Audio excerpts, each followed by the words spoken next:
சாய்நாதனே போற்றி. வாழ்க வையகம், வாழ்க வளமுடன். அனைத்து உறவுகளுக்கும் இனிய வணக்கம். நாம் இந்த பதிவில் வாக்கிய பஞ்சாங்கத்தின்படி பெயர்ச்சியாகும் சனி பகவானால் உங்கள் வாழ்வில் உண்டாகும் நற்பலன்கள் என்ன என்பதனை பற்றியும், கெடுபலன்கள் ஏற்படுமாயின் ராசிக்காரர்கள் செய்ய வேண்டிய பரிகாரம் என்ன, வழிபட வேண்டிய தெய்வம் யார் என்பதனை பற்றியும் விரிவாக காண்போம். 9 கிரகங்களுமே குறிப்பிட்ட கால இடைவெளியில் நகரக்கூடியவைதான். ஆனாலும் சில கிரகங்களின் பெயர்ச்சி மட்டுமே பெரும் தாக்கத்தை ஏற்படுத்தக்கூடியது என்பதால் அவை மட்டுமே பிரதானமாக பார்க்கப்படுதுங்க. அந்த வகையில் இந்த விசுவாச வருஷத்தில் வாக்கிய பஞ்சாங்கத்தின்படி சனி பகவான் மாசி மாதம் 22ஆம் தேதி, அதாவது 6/3/2026 அன்று வெள்ளிக்கிழமை, பூரட்டாதி நட்சத்திரம் 3ஆம் பாதம் கும்பராசியில் இருந்து புரட்டாதி நட்சத்திரம் 4ஆம் பாதம் மீனராசிக்கு காலை 8:26 மணிக்கு பெயர்ச்சி ஆகிறாருங்க. இந்த பெயர்ச்சியில் மகர ராசிக்கு முழுமையாக 7.5 சனி நீங்குதுங்க. கும்பத்துக்கு பாதச்சனி, அதாவது 7.5 சனியின் கடைசி சுற்று ஆரம்பமாகுதுங்க.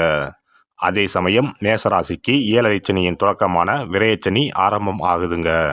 இந்த சமயத்தில் தனுசுக்கு அஷ்டாஷ்டமம், சிம்மத்துக்கு அஷ்டமம், மீனத்துக்கு 7.5 சனியில் ஜென்மசனி காலகட்டம் தொடங்குதுங்க. இந்த சமயத்தில் கடகத்துக்கு 9ஆம் இடத்துல பாக்கிய சனியாகவும், துலாம் ராசிக்கு 6ஆம் இடத்துல ருண ரோக சத்துருஸ்தானத்தில் வரக்கூடிய அமைப்பும் ஏற்படுதுங்க. அவருடைய 3, 7, 10ஆம் பார்வைகள் முறையே ரிஷபம், கன்னி, தனுசு ராசிகளில் பதியுதுங்க. இப்போது சனி பகவான் செல்லும் மீனராசி அவருடைய நட்பு வீடுங்க. அதோட அடுத்து வரக்கூடிய குரு பெயர்ச்சிக்கு பிறகு குரு பகவானின் 9ஆம் பார்வை மீனத்துல பதிய இருக்குங்க. இத்தகைய கிரக அமைப்புகள் மற்றும் சனி பகவான் மீனத்துல இருக்கக்கூடிய காலகட்டத்தில் ஏற்படக்கூடிய பிற கிரக பெயர்ச்சிகள், இப்படி எல்லாவற்றையும் கணக்கில் கொண்டே இந்த பலன்கள் தரப்பட்டிருக்கு.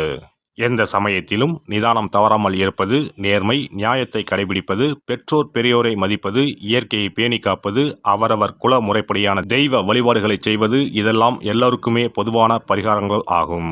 உழைப்பு, நேர்மை, உடற்பயிற்சி, நல்ல எண்ணம், பக்தி மார்க்கம், இப்படி இருக்கிறவங்க யாரா இருந்தாலும் அவங்களுக்கு சனி பகவான் எப்போதும் நல்லதையே செய்வாருங்க. நடைபெறும் இந்த சனி பெயர்ச்சியில் உங்கள் வாழ்வில் வளமும் நலமும் செல்வ செழிப்பும் பெற்று வாழ்வில் உயரிய நிலையை அடைய எல்லாம் வல்ல எம்பெருமானை வேண்டி விரும்பி கேட்டுக்கொள்கிறேன். துலாம் ராசி அன்பர்களே, சனி பகவான் உங்கள் ராசிக்கு 4ஆம் வீட்டிற்கும் 5ஆம் வீட்டிற்கும் உரியவர்.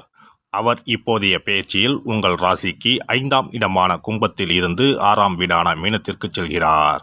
6ஆம் இடம் என்பது சத்ரு, ரோக, ரண, ருண ஸ்தானம்ங்க. இந்த இடத்துல சனி பகவான் அமர்ந்தாலும் அவர் இப்போதைய பெயர்ச்சியில் விபரீத ராஜயோகத்தையே தர இருக்கிறார். அதனால் உங்கள் சங்கடங்கள் நிவர்த்தியாகி சாதகங்கள் அதிகரிக்கும். அலுவலகத்தில் உங்கள் வாக்குக்கு செல்வாக்கு அதிகரிக்கும்.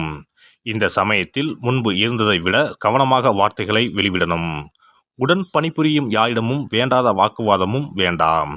சுறுசுறுப்பும் பொறுப்புணர்வும் உங்களுடையதாக இருந்தால் பதவி, இடமாற்றம், ஊதிய உயர்வுன்னு அத்தனையும் கைகூடும். புதிய பணி தேடுறவங்க அவசரத்தை தவிர்க்கணும். குடும்பத்தில் ஒற்றுமை அதிகரிக்கும். வாரிசுகளாலும் வாழ்க்கை துணையாலும் இனிமை இரட்டிப்பாகும். உறவுகள் ஒத்துழைப்பு உங்கள் உயர்வுக்கு அவசியம். இளம் வயதினர், பெற்றவங்க பெரியவங்க ஆலோசனைகளை கேட்டு நடங்கள். பணவரவு அதிகரிக்கும். வீடு மனை வாங்கும் யோகம் உண்டு. விலை உயர்ந்த ஆபரணங்களை பத்திரமா வச்சுக்குங்க. விடுபட்ட முன்னோர் கடன்களை செய்து முடிச்சா வீட்டில் நிம்மதி நிரந்தரமாகும். செய்யும் தொழிலில் லாபம் தொடர்ந்து வரும். புதிய ஒப்பந்தங்களை ஒரு முறைக்கு இருமுறை படித்து பார்த்து கையெழுத்திடுங்கள். குறுக்கு வழி ஆலோசனைகளுக்கு கனவிலும் இடம் தராதீர்கள். இவ்வாறாக இருந்தால் வளர்ச்சி பாதை தடைபடாமல் இருக்கும். அரசியல் துறையினருக்கு உயர்வுகள் பலவும் வரக்கூடியதாக உன்னதமான காலகட்டம் இதுவாகும். ஏற்றமும் மாற்றமும் ஏற்படும். இந்த சமயத்தில் அடக்கமாக செயல்படுறது, வாக்குல கவனமாக இருக்கிறது நல்லது. பெண்களுக்கு இதுவரைக்கும் மனதில் இருந்த குழப்பங்கள் நீங்கி நிம்மதியும் சந்தோஷமும் நிறையும். வாழ்க்கை துணைவரோடு ஏற்பட்டிருந்த மனக்கசப்பு மறையும். சின்ன சின்ன விஷயத்துக்கும் உணர்ச்சி வசப்படுவதை தவிர்த்தாலே உன்னதங்கள் நிலைக்கும். கலை, படைப்பு துறையினருக்கு வாய்ப்பு கனவுகள் நனவாக தொடங்கும். கல்வி கடன்கள் அலைச்சல் இல்லாமல் கிடைக்கும். பயணங்களில் உரிய பயணச்சீட்டுகள், பணம், உடைமைகளை பத்திரமாக பார்த்துக்கணும். உடன் வரும் யாரிடமும் குடும்ப ரகசியங்களை பகிர வேண்டாம். அலைபேசியில் பேசினாலும் வார்த்தைகளில் நிதானம் தேவை. உடல் நலத்தில் அலட்சியம் கூடாது. ஏற்கனவே இரத்த அழுத்த மாறுபாடு இருந்தால் உரிய மருந்துகளை தவறாமல் எடுத்துக்கொள்ளுங்கள். தலைவலி, தோல் நிற மாற்றம், அலர்ஜி, பூச்சிக்கடி தொல்லைகள் வரலாம். இந்த சனிப்பெயர்ச்சி காலகட்டத்தில் ஒரு முறை பட்டீஸ்வரம் சென்று துர்க்கையை வணங்குங்கள். வெள்ளிக்கிழமைகளில் புற்றுள்ள அம்மன் கோவிலுக்கு சென்று கும்பிடுங்கள். உங்கள் வாழ்க்கையில் புது மலர்ச்சி ஏற்படும்.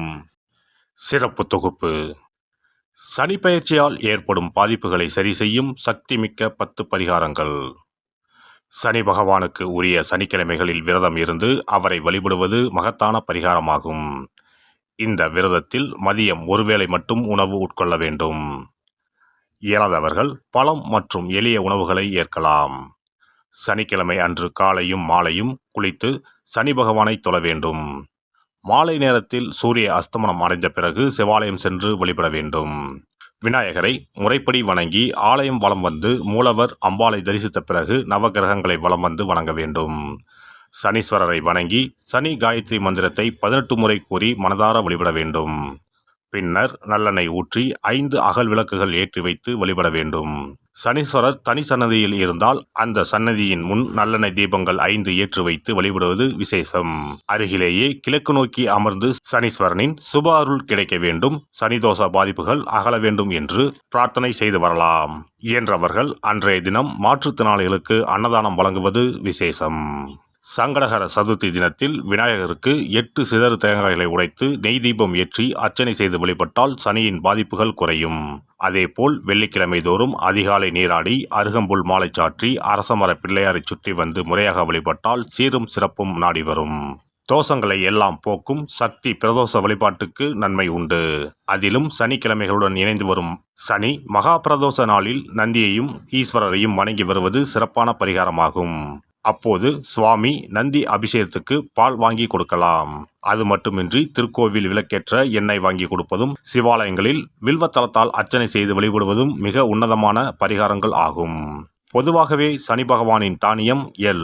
அந்த எள் எண்ணெயில் அவருக்கு விளக்கு ஏற்றி வழிபடுவதால் நன்மைகள் பெருகும். சனிக்கிழமை விரதம் இருந்து எள் எண்ணெய் தேய்த்து ஸ்நானம் செய்து சனி பகவானுக்கு உகந்த எள் எண்ணெய் விளக்கிட்டு எள் சாதம் படைத்து சனிக்கவசம் ஓதி வழிபடுவது சிறந்த பரிகாரமாகும். வெள்ளிக்கிழமை இரவு எள் தானியத்தை கரும்பட்டு துணி அல்லது கருமை நிற காகிதத்தில் வைத்து மடித்து தலையணைக்கு கீழ் வைத்து படுத்து உறங்கவும். மறுநாள் காலையில் எள் எண்ணெய் தேய்த்து குளித்து முதல் நாள் மடித்து வைத்த எள்ளை வடித்த சாதத்தோடு கலந்து நைவேத்தியம் செய்து காக்கைக்கு வழங்க நன்மைகள் ஏற்படும். சனி தோஷங்களை போக்கி நன்மைகளை உண்டாக்கும் கண்கண்ட தெய்வம் ஆஞ்சநேயர். ஆகவே இயன்ற போதெல்லாம் அனுமனுக்கு வடைமாலை சாத்தி துளசி மாலை அணிவித்து வெண்ணெய் அர்ப்பணித்து வழிபட்டு வந்தால் சனிதோஷ பாதிப்புகள் நீங்கும். வீட்டில் நலப்புராணம் படிப்பதாலும் நேரம் கிடைக்கும் போதெல்லாம் ராமநாமத்தை உச்சரிப்பதாலும் பாதிப்புகள் நீங்கி பயனடையலாம். ராமநாம ஜபம், சுந்தரகாண்ட பாராயணம் என குழுவாக இணைந்து கூட்டு பிரார்த்தனை செய்வது மிக அற்புதமான பலன்களை பெற்றுத்தரும். சனிக்கிழமைகளில் சனி பகவானின் அதிபதியான மகாவிஷ்ணுவை வணங்கி விஷ்ணு சகசரநாமம் அல்லது அனுமன் சாலிசா பாராயணம் செய்தால் எண்ணற்ற நன்மைகளை பெறலாம். நல்லெண்ணெய், உளுந்து, இரும்பு சட்டி ஆகியவற்றை ஏழை எளியோருக்கு தானம் செய்யலாம். அதேபோல் சனி ஆதிக்கம் செலுத்தும் பூசம், அனுசம், உத்திரட்டாதி ஆகிய நட்சத்திர நாட்களில் அன்னதானம் செய்வது சிறப்பு. நடக்க முடியாத மாற்றுத்திறனாளிகளுக்கு நம்மால் முடிந்த உதவிகளை செய்தால் சனி பகவான் அருளால் மகிழ்ச்சியான வாழ்க்கை அமையும். எல்லாம் வல்ல இறையருளால் நீங்களும் உங்கள் அன்பு குடும்பமும் உடல் நலம், நீலாயுள், நிறை செல்வம், உயர் புகழ், மெய்ஞானம் ஓங்கி வாழ்க வளமுடன். இந்த வீடியோ பதிவு உங்களுக்கு பிடித்திருந்தால் லைக் பண்ணுங்க, கமெண்ட் பண்ணுங்க, ஷேர் பண்ணுங்க, மறக்காம சப்ஸ்கிரைப் பண்ணுங்க, பக்கத்துல இருக்கிற பெல் பட்டனை கிளிக் பண்ணுங்க. நன்றி, வணக்கம். ஓம் நமச்சிவாய. சிவாய நம.